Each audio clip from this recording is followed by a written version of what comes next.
Bismillahirrahmanirrahim. Assalamualaikum warahmatullahi wabarakatuh.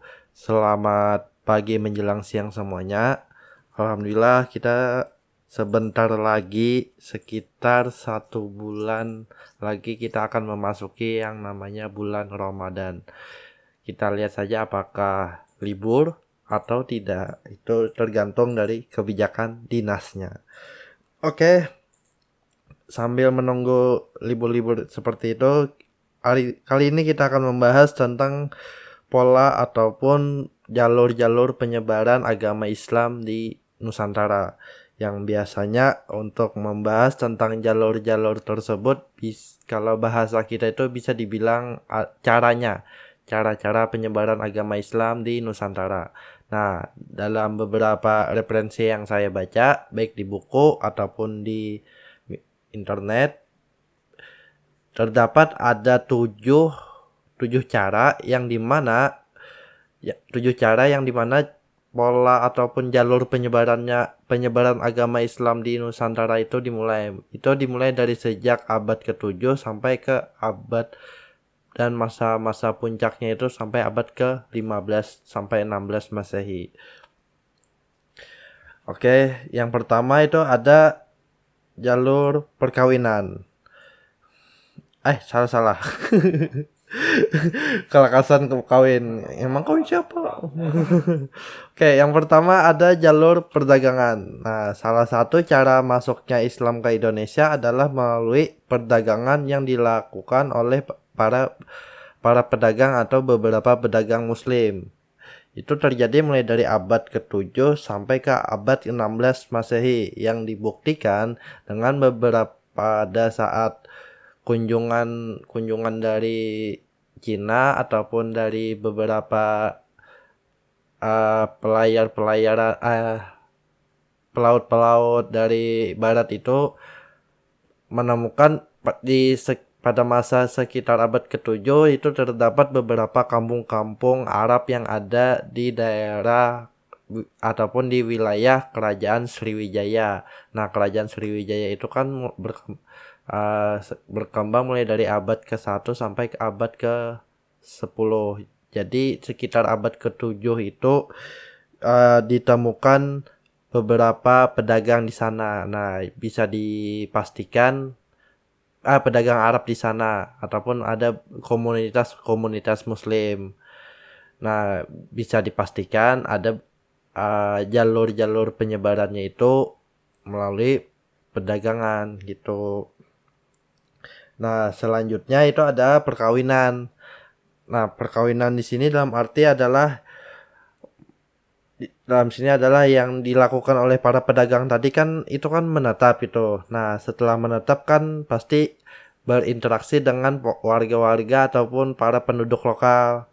Nah, hal ini yang membuat proses perkawinan menjadi semakin besar karena interaksi-interaksi tadi itu ya semakin kenal lah gitu. Karena kan biasanya orang-orang pedagang itu kan pedagang-pedagang, terutama bukan pedagang muslim itu menawarkan yang harga yang sangat ya sama-sama menguntungkan lah dari pihak pedagang ataupun pihak konsumen. Nah, dari situ dalam bahasanya itu adalah si warga-warga sekitar ini terpikat gitu. Terpikat kalau ada beberapa kasus itu dijodohkan, ada juga beberapa kasus ya melirik lah kayak itu dan dijodohkan dan lain-lain sampai kawin dengan orang lokal gitu. Itu adalah melalui jalur perkawinan. Nah, dari perkawinan itu kan mau kada mau bahasanya tuh mau kada mau pasti mengikuti yang si pihak yang melamar tuh pasti pedagang. Nah, dari situ masuk diperkenalkanlah yang namanya agama Islam gitu. Oke, yang ketiga adalah pendidikan. Yang dilakukan adalah melalui pendidikan dengan cara membangun pesantren oleh para kiai. Jika kiai tersebut semakin terkenal, maka pesantren tersebut akan semakin berpengaruh dalam kehidupan masyarakatnya. Nah, pendidikan ini dalam arti kan setelah pedagang-pedagang tadi kawin dengan penduduk lokal itu kan semakin banyak yang ingin belajar agama Islam secara bahasanya tuh secara intens kayak gitu. Nah, tapi kan yang namanya pedagang itu kan ada yang namanya untuk pendidikan itu kan harus ada tempatnya, nggak mungkin di tengah-tengah pasar gitu kan, nggak fokus gitu. Biasanya pendidikan tempat mengajar belajar mengajar itu biasanya di sebelahnya pasar, terus tidak jauh dari pusat pemerintahan. Nah, dari situ dibuatlah yang melalui minta izin lah bahasanya tuh dari pemerintah lokal atau penguasa lokal itu. Setelah itu ya dibuatlah yang namanya sebuah gubuk lah. Gubuk dalam arti bisa tempat ibadah dijadikan tempat ibadah tempat ibadah dijadikan pendidikan, kayak kalau bahasa kita tuh majelis taklim lah gitu. Nah, dari situ kan berkembang itu. Semakin banyak orang belajar, semakin banyak yang memeluk agama Islam dan itu mulai semakin berkembang juga. Itu maksudnya dari jalur pendidikan. Ya, yang keempat ada jalur tasawuf. Tasawuf merupakan ajaran yang mendekatkan umatnya dengan Allah, Sang Pencipta, menurut ajaran agama Islam. Cara ini lebih mudah dilakukan oleh orang yang sudah mempunyai dasar ketuhanan. Selain itu, orang tersebut juga mengerti dan menerima ajaran dari agama Islam. Ajaran ini biasanya banyak dijumpai dalam cerita hikayat atau babat. Nah, di sini dalam arti adalah biasanya kan setelah orang-orang masyarakat biasa itu memeluk agama Islam kan pasti ada beberapa orang yang ibaratnya itu dia percaya Tuhan tapi tidak mengenal agama Islam. Nah, biasanya itu ada di beberapa tempat yang ya jauh dari masyarakat lah gitu. Nah, dari situ kan terdengar desas-desus lah bahasanya tuh bahwasanya oh di sana di daerah Kuin ya ada orang yang yang memperkenalkan ataupun yang orang yang paling berkarisma lah bahasa kita tuh. Nah, dari nang orang-orang yang nyaurangan hidup tadi kan nang percaya satu Tuhan aja tapi tidak menemukan bagaimana caranya kan tertarik gitu. Tertarik dalam arti oh kayak apa gerang di situ dibahas ya gitu. Mendatangi ke kiainya itu belajar dijelaskan sedikit demi sedikit bahwasanya sama aja kayak itu di sang kiai ini ataupun para pemuka agama Islam tuh menjelaskan bahwasanya menurut pandangan pen itu sama aja kayak itu. Sama aja dengan yang kami yakini bahasanya kayak itu. Nah, dari situ kan mempunyai ikatan yang sangat kuat gitu. Bahwasanya ini sudah ada ilmunya tapi belum terrealisasi lah itu. Belum paham maksudnya apa itu. Nah, itu bahasa awamnya. Semoga paham ya masalah tasawuf tadi. Jadi bahasanya tuh bahasa awam kita bahasa kita tuh adalah dia mempunyai pemikiran bahwasanya ada pencipta lah bahasanya, pencipta yang tunggal, tapi tidak tahu bagaimana mengekspresikan ataupun bagaimana caranya untuk mengihakan bahasa kita tuh bahwasanya kayak Pak. Nah, dari situ dibimbing oleh orang-orang yang para pedagang muslim tadi dan dari pendidikan tadi gitu. Itu maksud dari tasawuf. Oke, selanjutnya ada kesenian. Bisa dilihat bahwa penyebaran agama Islam juga dilakukan melalui kesenian berupa seni musik, seni pahat, seni bangunan, sampai seni sastra. Hasil seni terbit bisa Anda lihat dari bangunan-bangunan kuno di daerah Aceh, Demak, Banten, dan Cirebon. Nah, biasanya uh, dari maksud dari kesenian itu adalah pola penyebaran yang biasa dilakukan oleh orang masyarakat lokal. Kalau di Jawa-Jawa itu kayak wayang kan. Wayang itu kan merupakan hiburan masyarakat mulai dari zaman Hindu Buddha itu sudah dijadikan. Nah, tinggal diubah aja pola ceritanya sedikit gitu. Kada kada juga pang langsung nang ini haram ini haram ini haram ya. Nyata kan ditolak orang itu.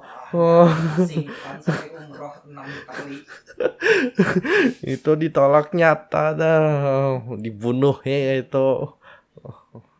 Kalau sekarang kan wah langsung aja, ini haram, ini bid'ah, ini apaan coba. Kada tahu ini cara bahari itu menyebarkan agama tuh susah payahnya seperti apa. Sekarang kan ya tinggal mengharam-haramkan aja, padahal nggak tahu itu haram atau kada itu. Itu maksudnya. Nah, dari kesenian-kesenian tadi, beberapa daerah tuh ada berbagai macam bentuknya. Seperti kalau di Sumatera Selatan itu ada semacam kesenian tari tari apa ya, aku lupa namanya itu, yang menceritakan proses selamat datang. Itu selamat datang dengan perpaduan antara budaya Melayu sama budaya Timur Tengah. Terus kalau di Banjar itu karena pada masa kerajaan negara Daha itu ada komunitas Islamnya, kan kerajaan Daha itu kan berafiliasi dengan kerajaan Majapahit. Jadi ada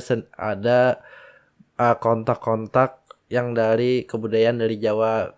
Kebanyakan ada apa nih, wayang ada juga, terus kayak balamut, kesenian balamut, terus madihin gitu.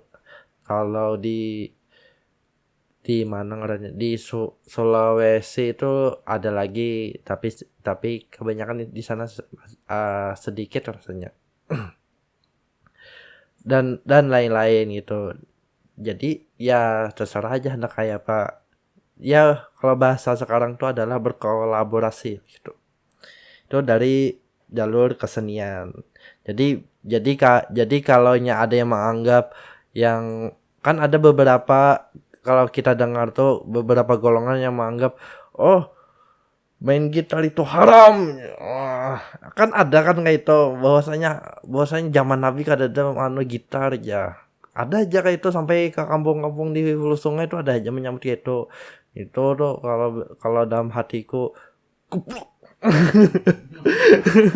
Itu tuh mereka tidak paham dan tidak tahu proses pada zaman dulu itu seperti apa itu. Itu kalau ada belajar sejarah, mulai dari yang paling dasar itu pasti bisa aja menyambat gitu. Oke, selanjutnya keenam itu ada politik. Politik salah satu cara masuknya agama Islam di Nusantara ataupun di Indonesia saat ini. Ketika seorang raja memegang peranan penting dalam proses penyebaran agama tersebut, maka rakyatnya akan mengikuti. Hal ini dikarenakan masyarakat Indonesia mempunyai kepatuhan yang tinggi.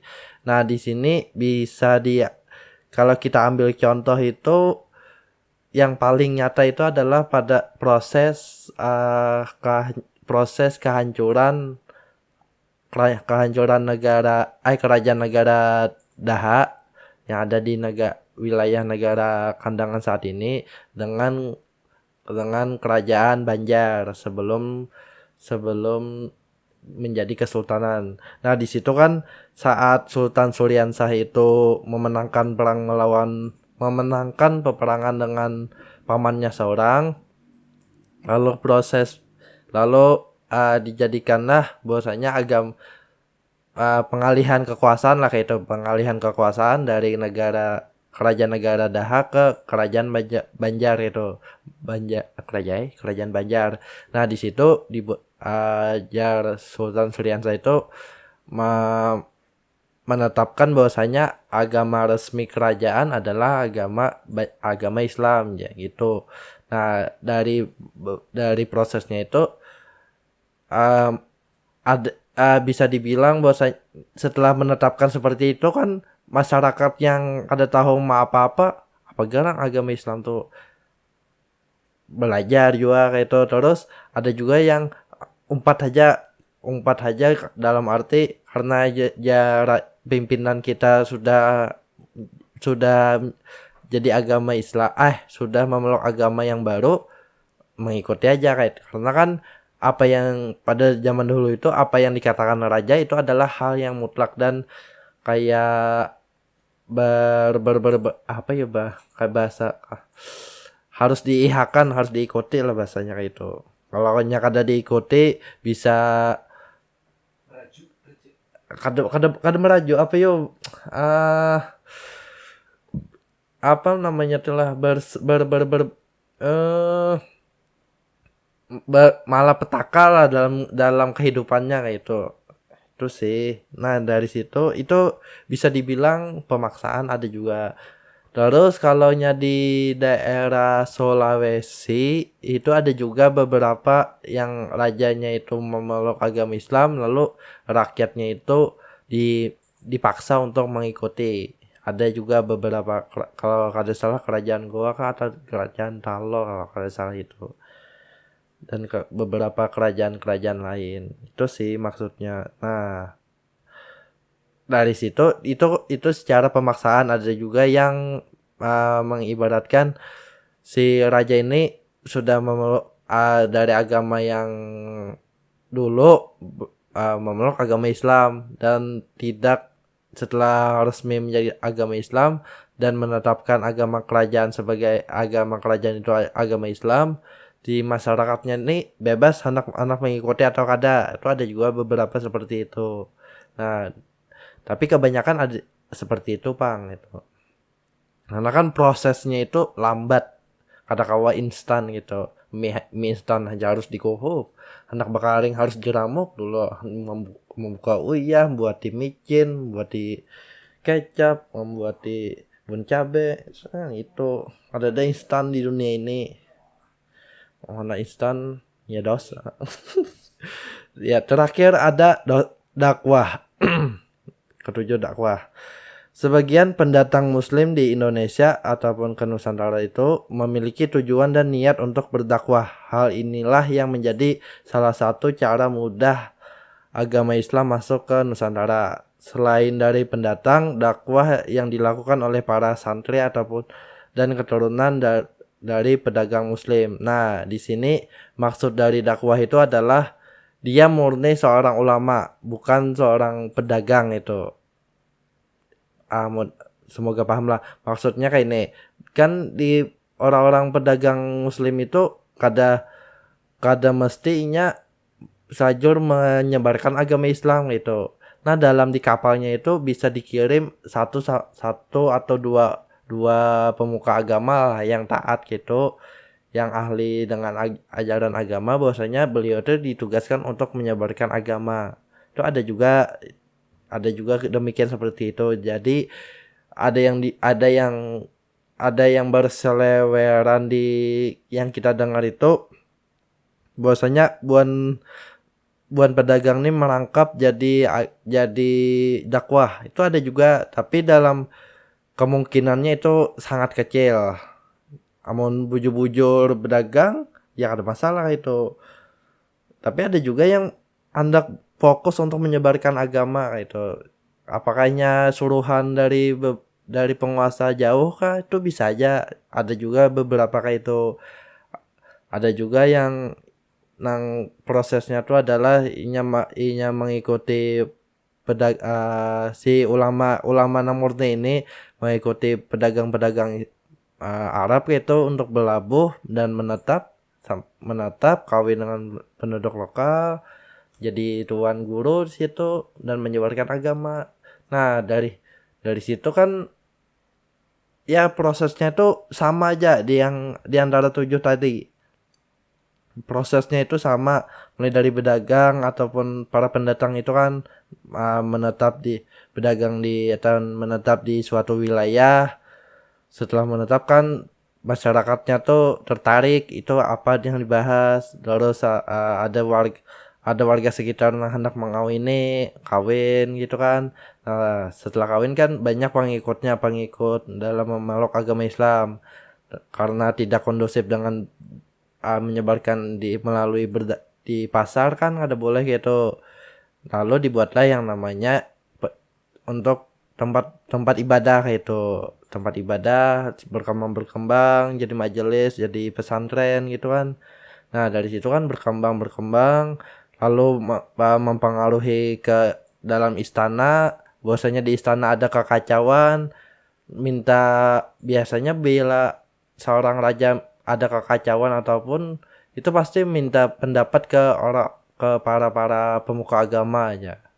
Nah, dari situ kan terpengaruh sedikit demi sedikit sampai sang raja menjadi agama Islam gitu. Dari situ nah berputar-putar aja kayak itu prosesnya. Jadi di dalam arti kesimpulannya adalah proses dalam penyebaran agama Islam itu adalah proses secara berputar dalam arti ya kayak itu aja. Kayak itu menyesuaikan kondisi yang ada di masyarakat, kondisi yang ada di pemerintahan, di pemerintahan ataupun di politik kerajaan seperti apa, apakah kondusif kah atau kada, apakah si rajanya ini welcome aja kah gitu, welcome aja kah dengan para pendatang ataupun para yang lain. Itu kan masalah. Bukan. Iya, kan masalah sih. Ya saling prosesnya tuh saling melengkapi satu sama lain gitu sih maksudnya. Semoga kalian paham lah. Kalau ada pertanyaannya itu yang jelas, jangan membahas yang kada-kada. Itu aja dari saya. Kalau ada pertanyaan langsung komentar aja lah. Terima kasih atas waktunya. Mohon maaf kalau ada salah. Assalamualaikum warahmatullahi wabarakatuh.